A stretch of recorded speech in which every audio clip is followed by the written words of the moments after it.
My question now to the administration, is revenge from the grave a crime? So I have to die first. They have to kill me first. So now they can't kill me anymore unless they want to die. Remember, they are known for political persecution. They suppress and oppress opposition. They assassinated their political enemy. Ang hindi lang po nagawa ni Benigno Aquino Jr., hindi siya nakaganti kasi hindi siya nagbilin. But you know, Benigno Aquino Jr. is not Sara Duterte. So that's the playbook.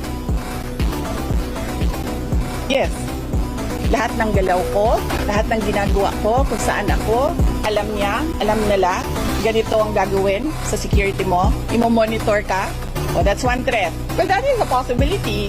You see what they're doing right now? They are undermining my security. Hindi ko pa dinidiscuss ang galing sa PNP. Diba, meron kayong mga naririnig ng akusasyon ng nakawan dito sa ating gobyerno. Naririnig nyo ba na millions ang ninanakaw? Hindi, diba? Ang naririnig nyo, billions ang ninanakaw. Napakaliit na amount ang 150 million. So bakit kami magnanakaw ng 150 million? Ang problem sa 125, binigay siya sa amin December na.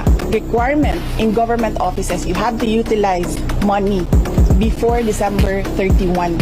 They cannot be divulged in public. It will compromise lives and security of personnel who are cooperating or who are nandoon sa kabila na asset. You cannot.